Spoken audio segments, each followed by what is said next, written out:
속이 시원해지는 이야기 시작할게요. 집 한 채 마련하기도 힘든 세상에서 인테리어까지 하면서 돈 물 쓰듯 쓰는 사람이 어디 있겠습니까? 저도 20년 넘게 살던 집을 처분하고 새 아파트로 이사하면서 이왕이면 제대로 된 인테리어를 하고 싶었어요. 나이 들수록 편하게 살고 싶은 마음에 큰맘 먹고 결정했던 거죠. 우리 아파트 상가에 있는 업체라 단지 내 구조도 잘 알고 시공한 집들도 많다고 해서 믿음이 갔어요.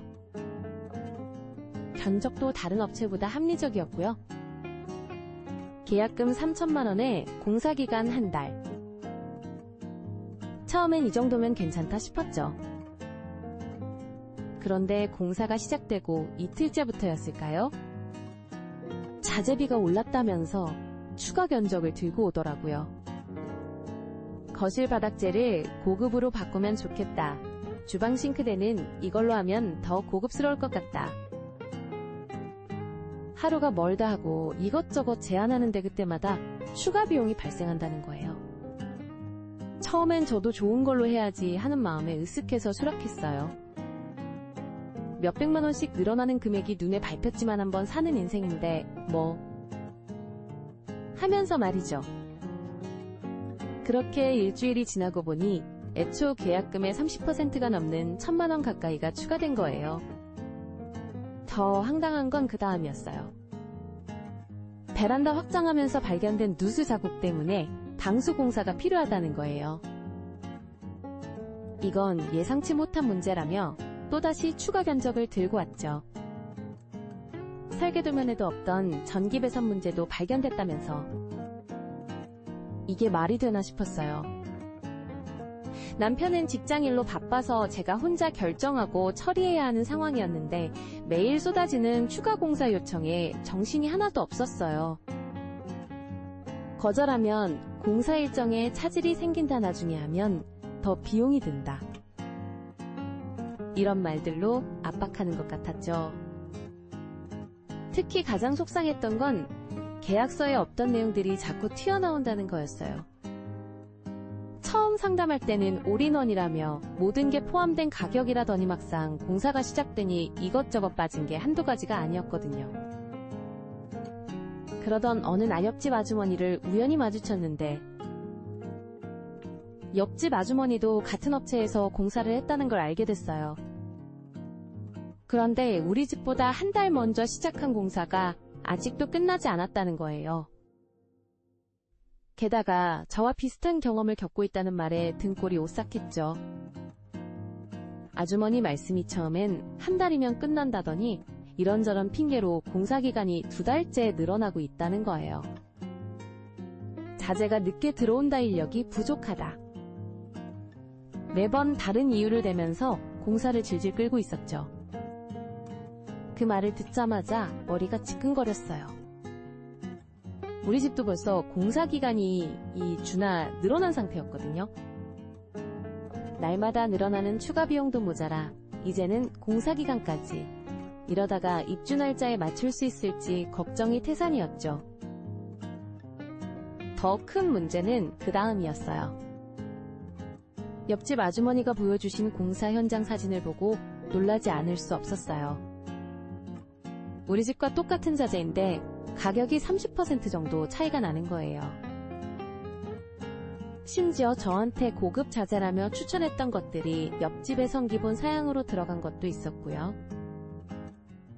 그 자리에서 바로 업체에 전화를 걸었죠. 견적서를 다시 검토해보자고 요청했는데 원청 업체 사장은 자꾸 바쁘다는 핑계로 만남을 미루는 거예요. 현장 책임자는 자기는 모르는 일이라며 발뺌하고 결국 제가 직접 찾아가서 따져 물었어요. 왜 집집마다 자재 가격이 다르냐고. 그러자 사장이 갑자기 돌변해서 계약서에 다 명시되어 있는 내용이다. 고객님이 동의하고 사인하신 거 아니냐며 오히려 저를 다그치는 거예요. 그때 옆에서 지켜보던 다른 손님이 불쑥 끼어들었어요. 알고 보니 그분도 피해자셨더라고요. 거실 중문이 휘어져서 수리를 요청했다는데 6개월째 묵묵부답이라는 거예요. 하자보수는 꿈도 못 꾸고 있다고. 그 순간 사무실 문이 벌컥 열리면서 한 남자가 들어왔는데 들어온 남자가 바로 우리 남편이었어요. 제가 힘들어하는 걸 눈치챘는지 회사에 반차를 내고 온 거였죠.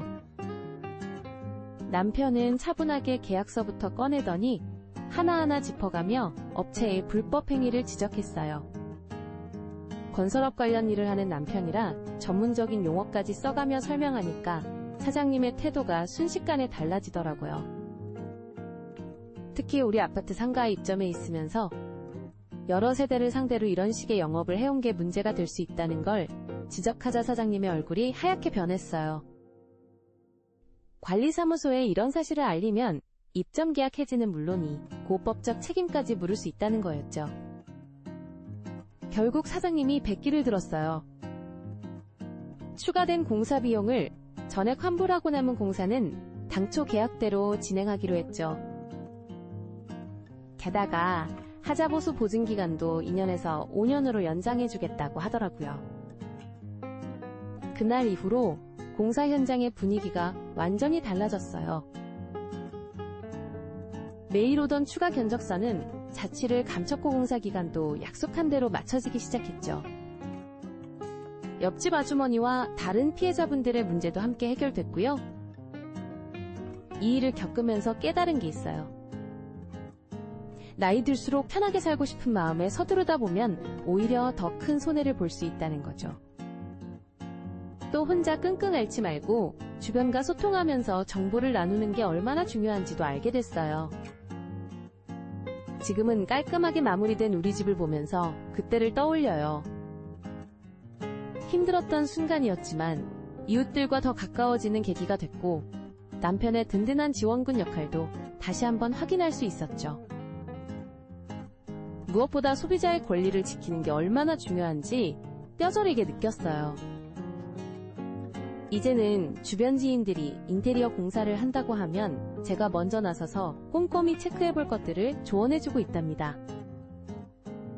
여러분은 어떠셨나요? 비슷한 사연이 있다면 댓글로 함께 나눠주세요.